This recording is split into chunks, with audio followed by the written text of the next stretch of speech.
If you set up an anonymous poll at any dinner party asking about infidelity, chances are nearly everyone in the room would know at least one person who cheated or was cheated on.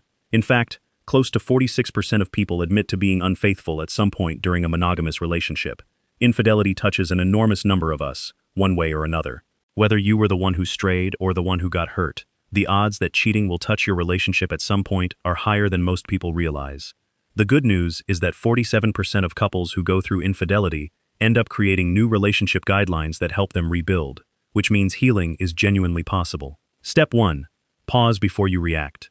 In the raw moment you discover the betrayal, your instinct might be to pack a bag, call a lawyer, and toss every shirt you own onto the front yard. But decisions made in the heat of shock rarely hold up over time. Give yourself room to process what happened, and understand the why behind it, before you decide whether to stay or walk away.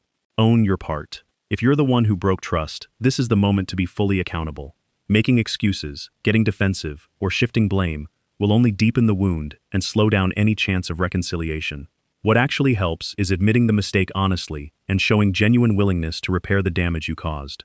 Cut ties completely. If both of you are serious about saving the relationship, ending all contact with the other person isn't optional, it's essential. That might mean deleting numbers, blocking contacts, or having one final uncomfortable conversation to close the door for good. Alongside that, complete honesty going forward becomes non-negotiable. Letting your partner witness your effort firsthand is what rebuilds a sense of safety over time. If this video is helping you, tap that like button so it reaches more people who need it. Thanks for watching. Rebuild trust brick by brick. There's no shortcut here. It takes honest, sometimes awkward conversations about what trust actually means to each of you and what steps would help restore it. Stay open during these talks, because what feels reasonable to one partner might feel like too much to the other, and that gap needs patience, not judgment.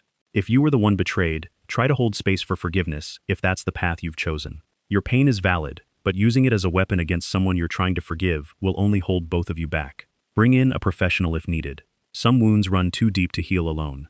When deeper issues like addiction or unresolved trauma are part of the picture, working with a licensed therapist can provide the structure and guidance needed to move forward together. Rebuilding a relationship after betrayal ultimately comes down to restoring trust and rekindling love, one honest action at a time. Showing genuine remorse and consistent accountability is what makes healing possible. And remember, you're not on opposite sides, you're on the same team, fighting for what you built together. Subscribe for more videos like this one. See you next time.